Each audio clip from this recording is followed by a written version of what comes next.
Hey everyone, welcome to The Explainer. Real quick before we jump in, this is brought to you by CertFuel. If you're prepping for the Series 3, you've got to check out certfuel.com. They have a full course, adaptive study quizzes, smart flashcards, and unlimited practice exams that are weighted exactly like the real test. So definitely go check that out. All right, let's get right into it, because today we are tackling one of the absolute biggest misconceptions on the Series 3 exam, futures delivery. Seriously, I want you to think about this for a second. Where exactly do you park a massive, mud-covered grain truck on a highly polished exchange trading floor? Well, the answer obviously is you don't, but you would be totally amazed at how many people taking the Series 3 get this central premise completely backwards. Physical delivery in the futures market is wildly misunderstood, and trust me, the test riders know exactly how to exploit that. Okay, Section 1, Delivery. Paper, not trucks. Let's introduce our stars for today. Meet Trey the Trader. Right now, Trey is literally pacing his living room in an absolute panic. Why? Because he's terrified that Fiona the farmer is about to pull a dump truck into his suburban driveway and unload 5,000 bushel of raw, unprocessed wheat right onto his nice living room rug. Let's put Trey out of his misery and look at the actual flow here. Step 1. Fiona the farmer initiates delivery. But she doesn't load up a truck. Instead, Step 2 happens. A document of title transfers. And finally, Step 3, Trey receives that piece of paper. He gets an electronic entitlement, not the physical wheat itself. Fiona's wheat is safely stored away, and Trey, he just gets the ownership papers. So, the formal definition of delivery is the tender and receipt of the actual commodity, its cash value, or delivery instrument covering the commodity, used to settle a futures contract. Now, the absolutely crucial thing to focus on here is that phrase, delivery instrument, because that is what's actually moving across the trading floor. It is not bushels of grain. It's not barrels of crude oil. It is just the instrument representing them. All right, pause the explainer. Seriously, I want you to literally hit pause and think about this for a second before we move on. Does Trey walk away with actual wheat in his hands today? Think about what we just covered. And the answer is a massive no. Trey, as the assigned long, receives a document of title. He just gets the paper. I mean, look, if Trey actually wants to bake a giant loaf of bread, he can totally take that document later and arrange for the physical loadout of the commodity from an exchange-approved facility. But on delivery day, he is strictly getting the paperwork. Moving right along to Section 2, the two delivery instruments. Okay, so we've established that Trey gets a piece of paper. But what exactly is this magical document? Well, we basically have two specific options that do the heavy lifting for physical delivery: the warehouse receipt and the shipping certificate. You absolutely need to know the distinct differences between these two for the exam. So let's break them down. First up, the warehouse receipt. This document evidences title to a specific quantity and grade of the commodity at an exchange-approved warehouse. What that means is the actual physical stuff, like Fiona's harvested wheat, is sitting right now in a specific approved location. Holding this receipt means you hold literal ownership of those specific goods. Now contrast that with a shipping certificate. This represents a commitment by an approved facility to deliver the commodity to the holder on demand. You use this when a standard warehouse receipt just doesn't really fit the logistics of the commodity.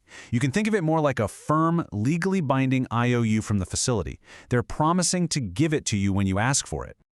Okay, pay close attention here. Exam trap. The test absolutely loves to trick you on the location. Only exchange-approved facilities may register and deliver against the contract. Fiona the farmer cannot just issue a warehouse receipt for some rotting wooden barn in her backyard. The facility must be exchange-approved, or the delivery is entirely invalid. Do not let a tricky question bait you into accepting just any random storage unit. All right, Section 3, Cash Settlement Explained. Let's shift gears completely to purely financial products. Up to now, we've been talking about physical, storable commodities like grains and metals. When we compare the mechanics side by side, notice that with physical delivery, a document of title, like a warehouse receipt, changes hands. The short delivers the instrument, and the long pays the invoice. But with cash settlement, only cash changes hands. No commodity moves at all. The position simply settles to the final settlement price, and the difference is paid or received in cash. You're going to see this heavily with financial products like stock index and short-term interest rate futures. Okay, time to pause the explainer again. Let's apply this. Imagine Trey the Trader goes long on a Standard & Poor's 500, or S&P 500 future, and he holds it all the way to expiration. Does Trey get a warehouse receipt for his S&P 500 future? Think about the mechanics we literally just talked about. No way. The answer is no. You cannot warehouse a stock index. Cash-settled contracts have absolutely zero delivery instruments. Just try to picture Trey trying to shove the entire abstract concept of the S&P 500, or like a fluctuating interest rate, into a physical grain silo out in Iowa. It's totally absurd, right? Because there is nothing physical to store or load out. These contracts settle up in cash at the final price, and a document of title is never created. A perfect example of this is the Secured Overnight Financing Rate, or SOFR. I'm going to say that full name again because you really need to know what it is. Secured Overnight Financing Rate. The exam might just use the acronym SOFR, but you need to know exactly what it represents.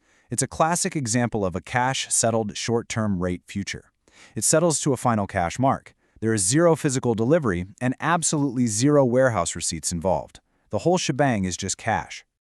Okay, moving to Section 4, Series 3 exam traps. Let's lock in these points by seeing exactly how test writers are going to bait you.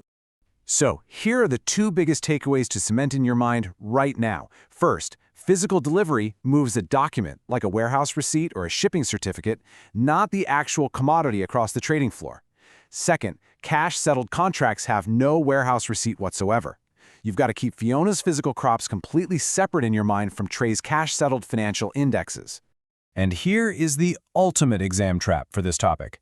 The test will try putting a warehouse receipt on a stock index or interest rate future. If you were reading a question and it pairs a warehouse receipt with something purely financial, like the Secured Overnight Financing Rate, you know immediately it's a trap. Just cross that answer out. Cash-settled contracts never have physical delivery instruments. Ever. All right, so the absolutely crucial point to take away from this explainer is understanding the fundamental mechanics of settlement. I want to leave you with this question to ponder. If every exchange-approved warehouse on the planet just vanished into thin air tomorrow, which of your contracts would still settle perfectly fine?